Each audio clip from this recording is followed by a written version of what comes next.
Bueno, hermanos, buenos días.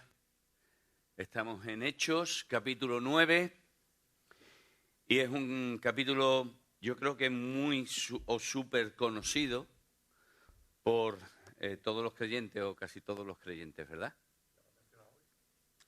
¿Eh? De hecho, sí. Y me voy a centrar en los 31 primeros versículos. No voy a hablar de Pedro, de la historia de Pedro, así que ahí tenéis lugar para poder compartir después. Tenéis ocasión en cuanto a Pedro. Y me voy a centrar con la ayuda del Señor en lo que le sucedió a Saulo y cuáles fueron las consecuencias de lo que le sucedió.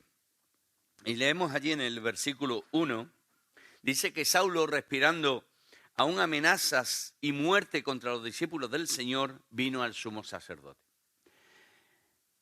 Como hemos estado leyendo en estas semanas anteriores, vemos que Saulo no es la primera vez que se menciona. Pero, ¿quién es este Saulo? Aunque la mayoría sabemos quién es, pero para aquellos que no lo saben, Saulo era un fariseo, era un discípulo fariseo de uno de los grandes maestros judíos que había en aquella época. Y ya he citado en Hechos capítulo 7 y versículo 53 sobre él, versículo 58, cuando fueron y arrebataron a aquellos judíos, a aquellos fariseos, a aquellos escribas a Esteban y los sacaron a las afueras de la ciudad para apedrearlo. Dice en el versículo 58 que las ropas de Esteban fueron echadas a los pies de un joven llamado Saulo. Y dice en el capítulo 8 también, y Saulo consentía en su muerte. Es decir, Saulo estaba totalmente de acuerdo en que Esteban muriera apedreado. Y dice que a partir de aquel día hubo una gran persecución y los creyentes fueron esparcidos por todas las regiones que rodeaban a Jerusalén. Judea, Samaria y demás, salvo los apóstoles. Y leemos en el versículo 3 de ese capítulo 8 lo siguiente: y Saulo asolaba la iglesia y entrando casa por casa arrastraba a hombres y a mujeres y los entregaba en la cárcel. Fijaos qué odio tenía Saulo hacia los cristianos. Saulo pensaba que al perseguir a los cristianos, al sacarlo de su casa, al arrastrarlo, al llevarlo a la cárcel, al consentir la muerte de todos y cada uno de ellos, como el propio Saulo dice más tarde en este libro, de Hechos de los Apóstoles, pensaba que estaba haciendo el bien, pensaba que estaba sirviendo al Señor, pensaba que estaba haciendo lo correcto.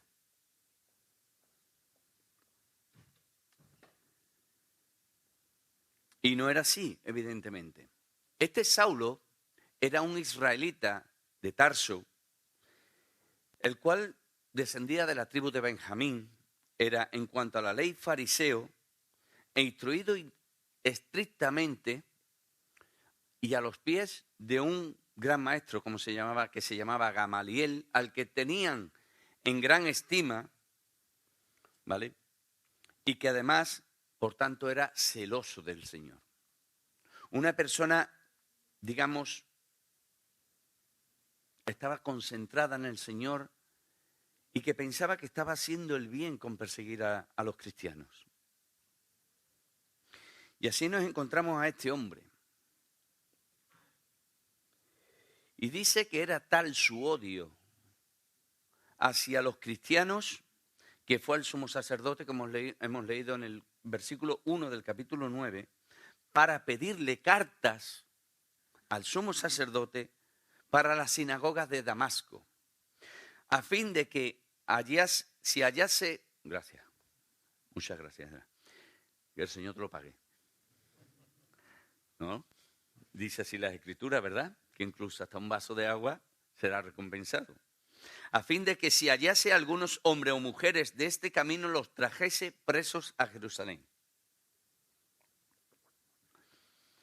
¿Sabéis a cuánto estaba Damasco de Jerusalén? 210 kilómetros aproximadamente. Fijaos qué odio sentía este hombre por los cristianos.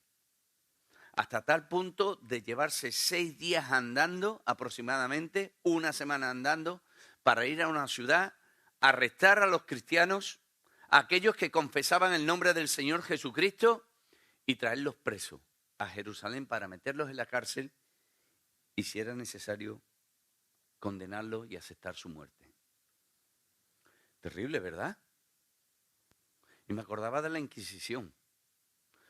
¿Cuántos cristianos en esta ciudad, cuántos creyentes, verdaderos creyentes, seguidores del Señor Jesucristo, fueron quemados en la hoguera por confesar al Señor Jesucristo? Iban de ciudad en ciudad buscando a los cristianos para arrestarlos, para condenarlos y llevarlos a la hoguera. Pues este Saulo era así. Una persona con muchísimo celo por las cosas del Señor, muchísimo celo por la ley del Señor, pero que estaba actuando ignorantemente. ¿Os imagináis a una persona así en nuestros días? Que nos estuviese persiguiendo a nosotros. Sería terrible, ¿verdad? Pues eso va a suceder. No sabemos cuándo, pero el anticristo va a perseguir a los cristianos así. Y ha habido persecuciones muy similares en la antigüedad. Y además lo hemos visto hace poco. Nerón hizo que los cristianos fuesen asesinados en el circo romano. ¿Verdad? Pues esa es la situación en la que nos encontramos. Pero como hay un dicho muy popular entre nosotros que dice que el hombre propone y Dios dispone.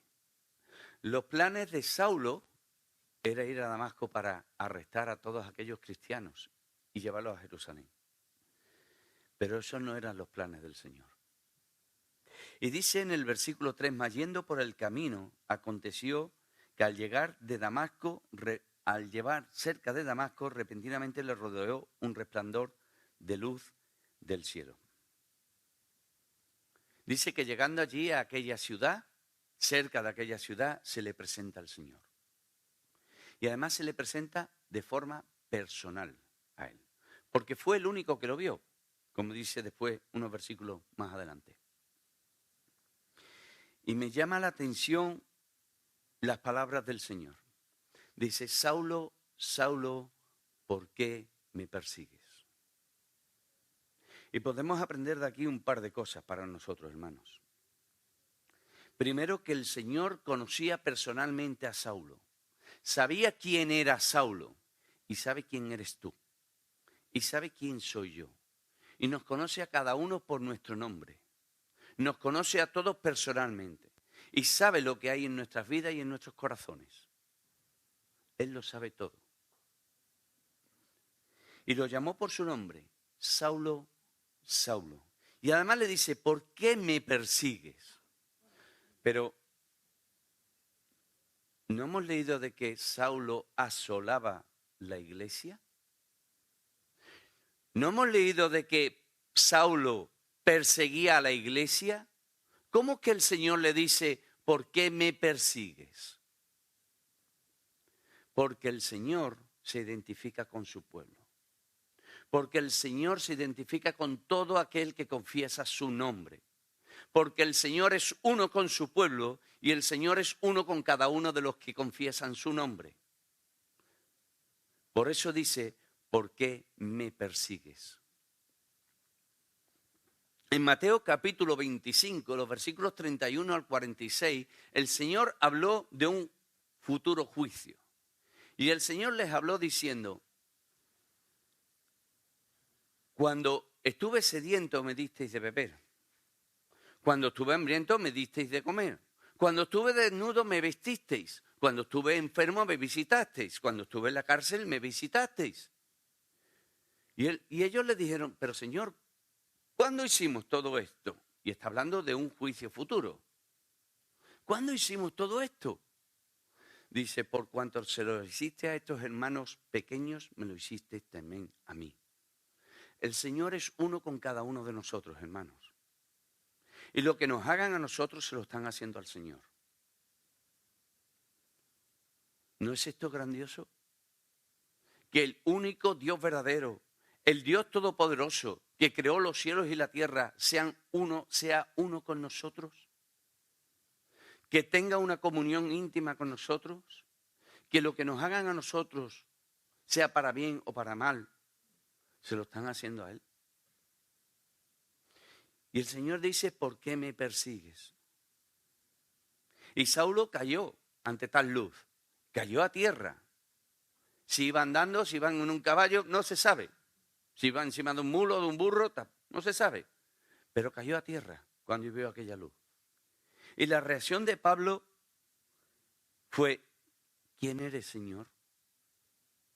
Reconoció que aquel que le había hablado, que le había llamado por su nombre, era alguien superior, era alguien supremo. Estaba reconociendo el señorío de la persona que le estaba llamando. Y el Señor le dijo, yo soy Jesús, a quien tú persigues. Y en una de las confesiones de Pablo, dice él mismo, no sé si es en Hechos 26 o 22 o en una de sus cartas, dice que él perseguía al Señor Jesús. Yo soy Jesús a quien tú persigues. A quien tú persigues. Y le dice, dura cosa te es dar coces contra el aguijón. Y la verdad que me chocaba un poco esto. Digo, ¿qué es esto? ¿Qué significa esto de dar coces contra el aguijón? Y el aguijón era un palo largo y extremadamente afilado que usaban los granjeros, los ganaderos, para hacer caminar el buey por donde ellos querían. Y le daban las patas traseras para que fueran por donde ellos querían. Era algo punzante, era un aguijón, como un aguijón. Y hasta que no iban por donde el granjero quería, no paraban de darle. En cierta forma, Saulo era ese buey y el Señor era ese granjero. Saulo no quería ir por el camino que el Señor le estaba mostrando, porque había escuchado el Evangelio, pero no quería aceptarlo. Y al final, a pesar de todas las cosas, de todo su pateleo, pateo que dio, al final se tuvo que rendir ante el Señor e ir por el camino que el Señor quería que fuera, su camino, el camino de la verdad, como hemos escuchado antes nuestro hermano Efraín. Pero es verdad que parece que Saulo tampoco se acordó de las palabras de Gamaliel. En el capítulo 5, cuando están juzgando a Pedro y a Juan por segunda vez en el Sanedrín, y le estaban diciendo, pero ¿no hemos dicho que no prediquéis en este nombre? Dice que se levantó allí Gamaliel. Y dice las Escrituras de que era un hombre que era venerado por el pueblo, doctor en la ley y venerado por el pueblo. Y le dijo así Gamaliel a todos aquellos escribas y fariseos y sacerdotes, apartaos de estos hombres, Hechos capítulo 5, versículos 38 y 39, apartaos de estos hombres y dejadlos, porque si este consejo o esta obra es de los hombres, se desvanecerá. Mas si es de Dios, no la podréis destruir. No seáis tal vez hallados luchando contra Dios. Y eso es lo que estaba haciendo Saulo, luchar contra Dios, luchar contra el pueblo. La reacción de Saulo, que después sería llamado Pablo, como bien sabemos, no se dejó esperar. Señor, ¿qué quieres que haga? Señor, ¿qué quieres que haga? Reconoció que aquel que le estaba hablando era el propio Señor Jesucristo. Se dio cuenta de que era el Jesús al cual él perseguía. Y tuvo que rendirse ante él y decirle, Señor, ¿qué quieres que haga? estaba dispuesto a hacer lo que el Señor le dijera, a obedecerle. Había creído en él. Ahora bien, ¿cómo podríamos sacar una aplicación en nuestras vidas en cuanto a estas palabras? Yo creo, hermanos, que estas deberían de ser las palabras que deberíamos de decirle al Señor cada mañana, cada vez que abrimos los ojos. Señor, ¿qué quieres que haga hoy? ¿Cuál es tu voluntad para mí en el día de hoy? ¿Qué quieres que haga, Señor? Porque somos hijos, sí, pero somos siervos, como me había escuchado muchas veces. Y el Señor le dio instrucciones y le dijo, vete a Damasco y allí se te dirá lo que has de hacer. Y Saulo, sin rechistar más, sin mediar ninguna palabra más, se levantó, cegado por aquella luz que había recibido, y ayudado por sus acompañantes fue llevado a Damasco. ¿Pero qué hizo mientras esperaba Saulo? ¿Qué hizo? Lo leemos en el versículo 9. Estuvo 3 días sin ver y no comió ni bebió. Y dice más adelante, declarándole el Señor a Ananías, lo que estaba haciendo Saulo. Estaba en oración.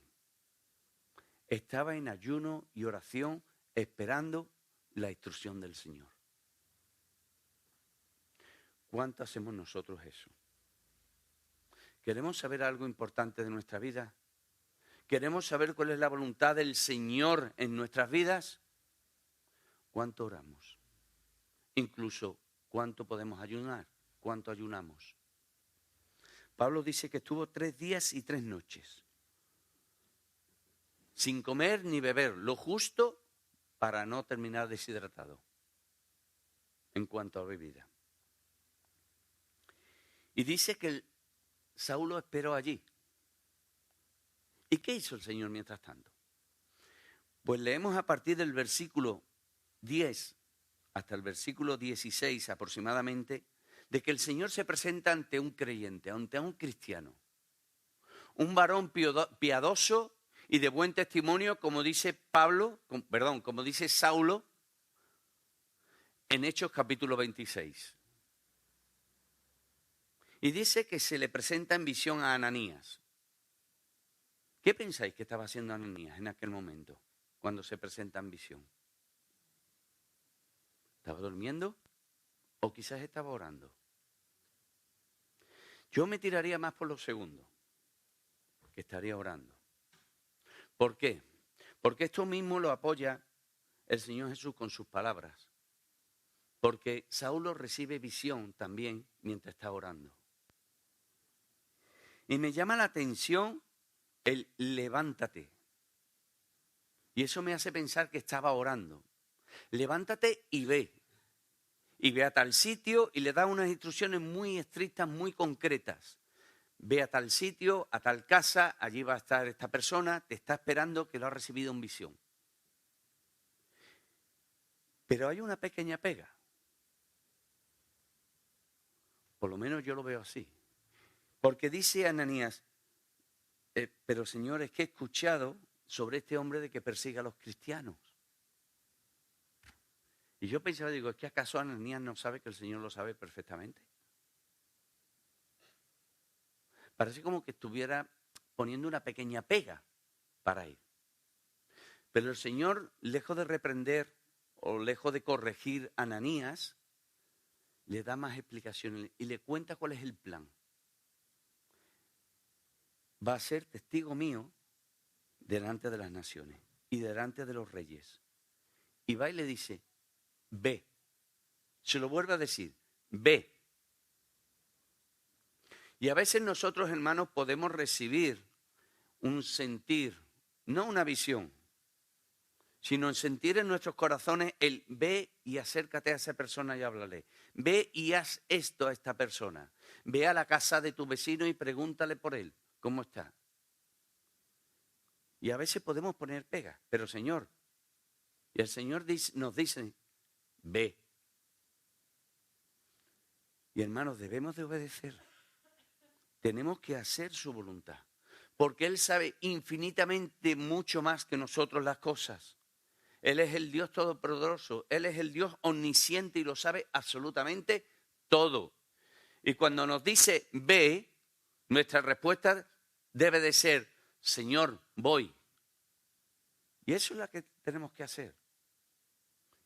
Y eso es lo que debemos de hacer. Ir.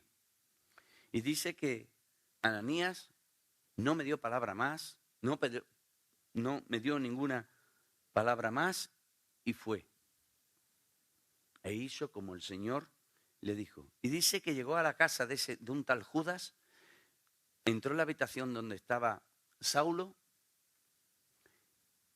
le impuso las manos y recobró la vista. Pero me llama la atención cómo los llama. Y le dice, hermano Saulo. ¿Hermano? ¿A Saulo? Le llama hermano. ¿A quién llamamos nosotros hermanos? A aquellos que han confesado a Cristo.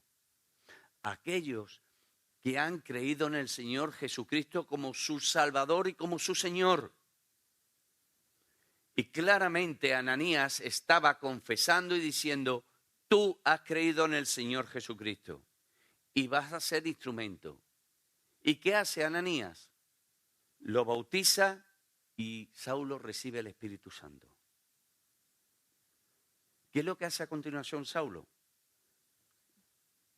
Come, se alimenta, después de haber estado 3 días sin comer y sin beber. ¿Y cuál es su reacción? ¿Se va a las sinagogas? A ver si hay otros cristianos para llevarse a Jerusalén. Dice que se reunió con los discípulos en Damasco. Y me llama la atención la palabra, los discípulos. Los discípulos son aquellos que viven conforme a su maestro. Y así debe de ser nuestra vida también. Ser discípulos del Señor. Vivir una vida como Cristo vivió. Y me he saltado algo a lo que me vais a permitir que vuelva un momentito. En el versículo 2 dice, a fin de que si hallase algunos hombres o mujeres de este camino. Y cuando habla de camino, habla de un estilo de vida. De un vivir como Cristo vivió. Porque Él es el camino, la verdad y la vida que lleva al Padre. El vivir a Cristo es vivir en un camino, en su camino, vivirlo a Él. No es vivir una religión como aquellos escribas, como aquellos fariseos, como aquellos sacerdotes. Es un estilo de vida. Y ese estilo de vida debe de refrendarlo a nosotros.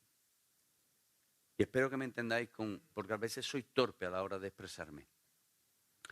Ese estilo de vida nos debe de distinguir de los demás. No porque seamos mejores. No porque seamos mejores, ni porque hayamos sido mejores. Hemos sido tan malos y tan pecadores como el resto. Y a veces seguimos hasta cayendo en debilidades.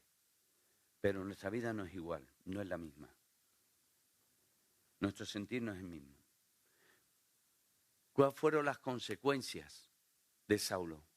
Se reunía con los discípulos, pero es que además iba a las sinagogas a predicar de Cristo y a decir, este es el Hijo de Dios. Este es el Cristo esperado. Y esto le confundía a la gente. Y después de haberlo predicado en varias ocasiones, ¿cuál fue la reacción de aquellos judíos? La misma que tuvo Saulo con los cristianos. Querían matarle. Querían quitarlo del medio. Y es que si vives una vida conforme a Cristo, tendrás oposición. Tendremos oposición, hermanos. Pero para ello hay que vivir conforme vivió Cristo en este mundo. Debemos andar, como dice las Escrituras, como Él anduvo.